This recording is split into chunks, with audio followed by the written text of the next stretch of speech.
Welcome to Dolphin Dive Daily, your go-to spot for everything Miami Dolphins. If you bleed aqua and orange, hit that subscribe button and join the pod.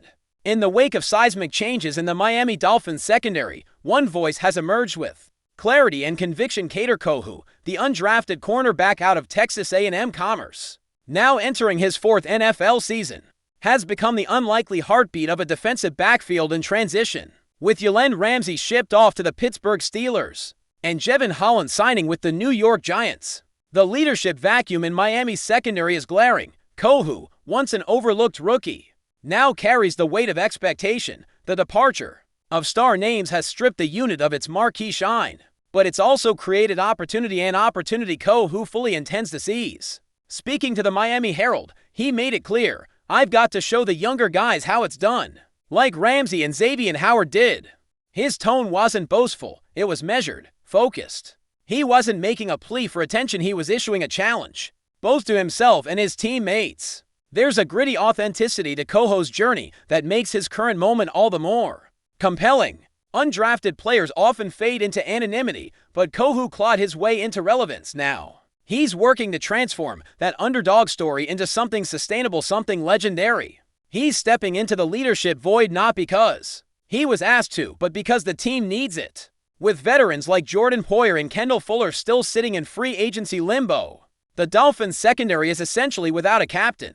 And in that silence, Kohou's voice has grown louder. He's mentoring rookies and free agents, helping to form a cohesive unit out of fragmented potential. This isn't just about knowing the playbook or running drills, it's about culture, toughness, and legacy. It's about building something that lasts beyond the names on the back of the jerseys. Kohou isn't trying to be Ramsey, he's trying to be something Miami hasn't seen in a long time: a homegrown defensive identity. Kohou's passion for mentorship goes beyond press quotes and sound bites. Watch him at practice and you'll see him working with undrafted rookies like Storm Duck and Ethan Bonner, explaining techniques, correcting footwork, reinforcing mindset. These young guys aren't just bodies on a depth chart, they're pieces in a puzzle Kohou is trying to complete. Jason Marshall Jr., the fifth-round pick out of Florida, has already leaned heavily on Kohou's guidance. And then there's Cam Smith, the 2023 second-rounder, who has yet to log a start or interception in 21 games. For Smith, it's now or never, and Kohou is there, not as a critic, but as a blueprint. Every time Kohou takes the field, he's reinforcing what resilience looks like. He doesn't take plays off. He doesn't hide from contact. That kind of accountability is infectious. If this secondary is going to survive post-Ramsey, it will be because Kohou made them believe they could. What makes Kohou's leadership even more powerful is that his own game continues to evolve. In 2024, he posted 45 tackles to interceptions and a 68.9 coverage grade from Pro Football Focus, a solid rebound after some sophomore struggles. But Kohou isn't satisfied. "I need more interceptions, more plays," he said, candidly assessing his own performance. This isn't a guy chasing Pro Bowls, he's chasing impact. And the irony, in a room once filled with star power, it's the no-name guy who's driving the narrative. Kohou invokes the spirit of Miami's famed 1970 to no-name defense, a unit that didn't care about headlines but focused on winning.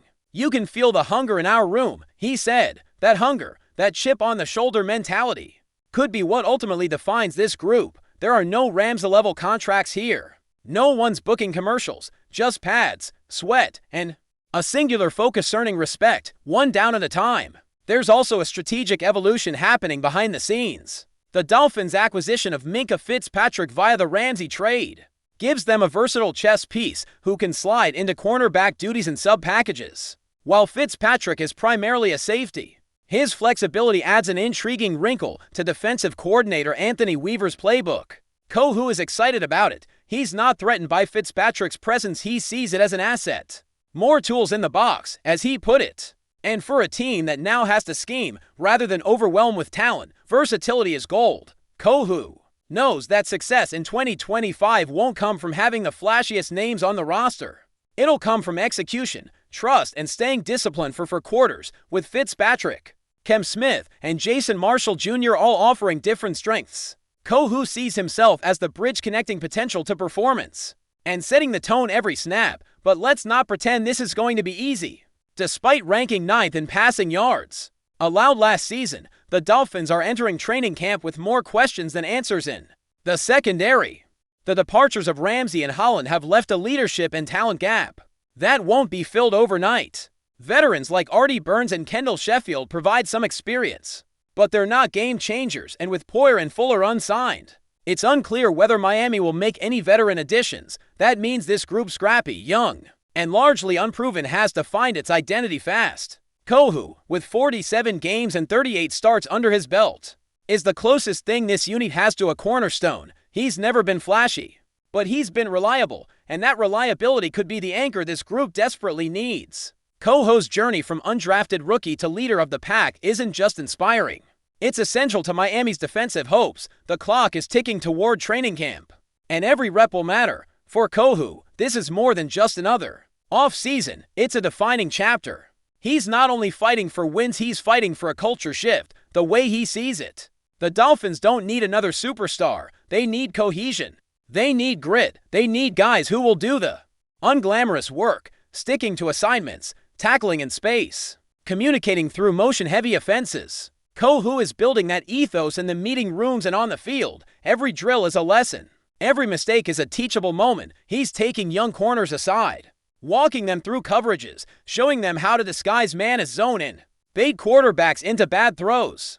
This is the stuff that doesn't show up on highlight reels, but wins games on Sundays. If the Dolphins emerge as a top secondary in 2025, it won't be because of hype, it'll be because Kohou made them believe. It's hard to overstate the impact Kohou is having right now. Fans may not realize it yet, but this moment this offseason is where locker rooms are won or lost. Miami's secondary isn't just rebuilding, it's redefining itself. And at the center of that transformation is a player who most people overlooked on draft day.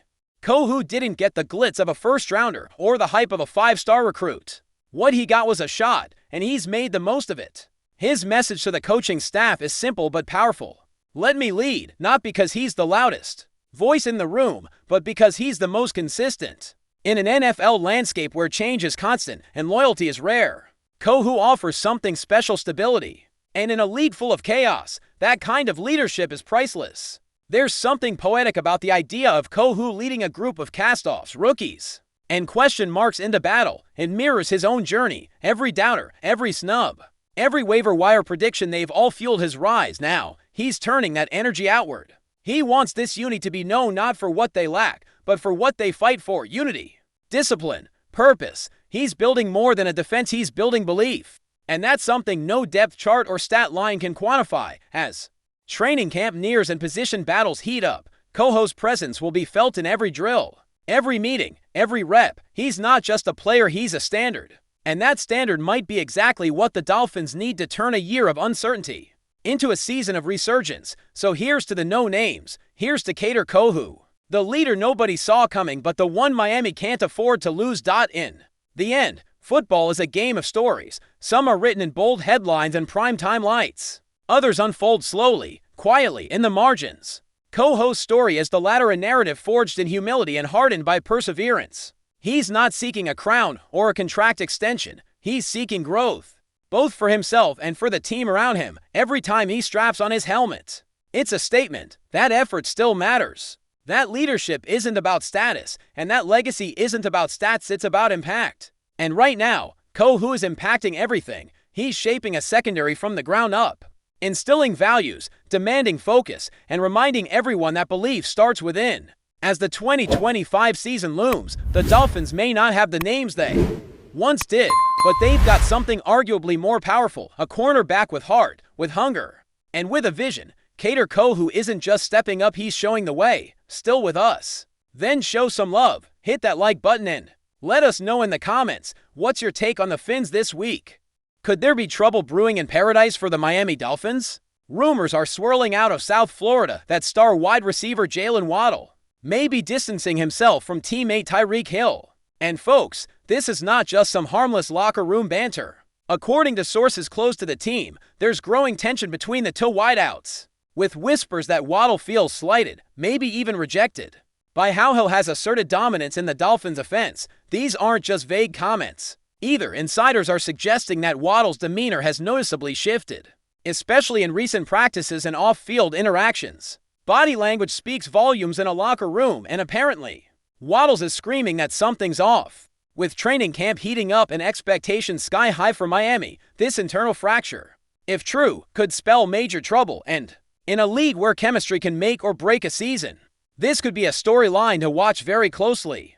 Let's rewind a bit and take a look how we got here. When Tyreek Hill arrived in Miami via that blockbuster trade from Kansas City, the excitement was palpable. Dolphins fans were drooling over the prospect of having one of the fastest receiving duos in the league. On paper, Waddle and Hill were a dream pairing, to speedsters capable of stretching any defense and taking the top off any coverage, but football isn't played on spreadsheets, and human egos don't always fit neatly within depth charts. From day one, Hill brought not only his elite talent, but also his enormous personality. He quickly became the face of the Dolphins' receiving corps, drawing media attention and most of Tua Tagovailoa's deep throws. Waddle, who had already broken records in his rookie season, suddenly found himself in the shadows, and if these recent reports are accurate, it seems that shadow has grown long enough to become a point of contention.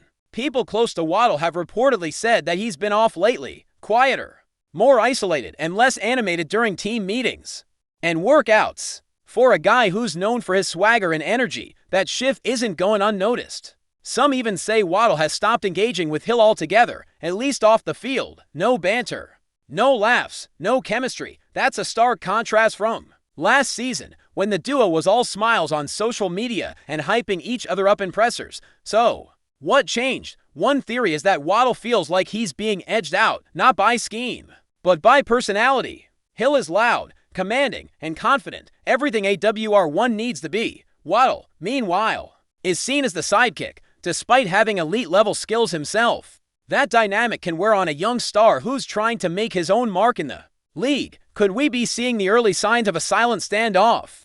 But before we jump to conclusions, it's important to note that team dynamics are fluid. What looks like tension from the outside might just be competitive fire or even personal stress. That has nothing to do with football. However, the fact that these rumors have legs and that they're coming from multiple directions does raise eyebrows. Some players reportedly feel the locker room is split between Team Hill and Team Waddle, with younger guys gravitating toward Waddle and veterans leaning into Hill's leadership. That kind of division, even if subtle, can fracture team unity, especially on offense, where timing and trust are everything. Any lingering resentment or lack of cohesion can derail a high-powered unit. So the question becomes, is Mike McDaniel aware of this alleged rift? And if so, what's he doing about it? Because if there's even a kernel of truth here, it needs to be addressed, and fast. It's also worth considering how Waddle's contract situation plays into all this.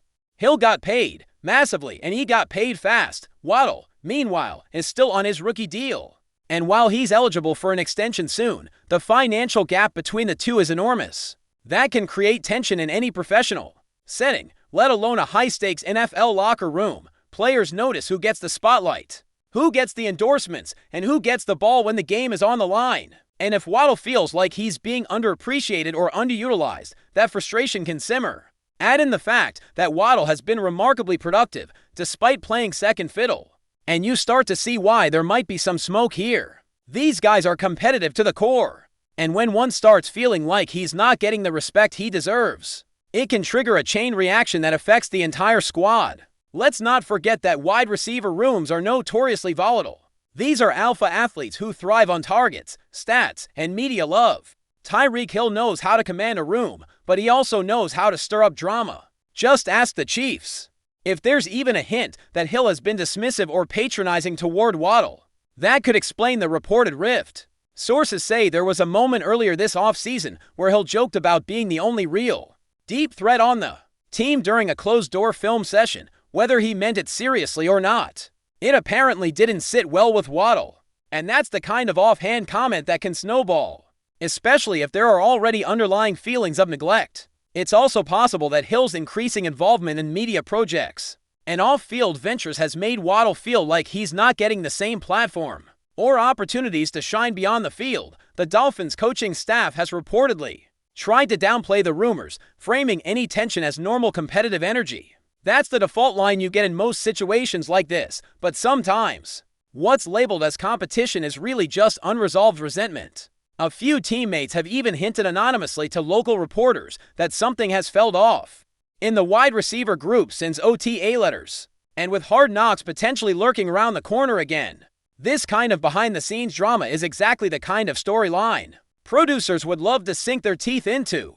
Think about it, two of the league's fastest receivers, both elite talents, suddenly at odds just as the Dolphins are poised to make a playoff push. That's not just news, that's must-watch content. But if you're a Dolphins fan, this is less about entertainment and more about concern. The locker room needs to be united, or this team risks imploding under its own expectations.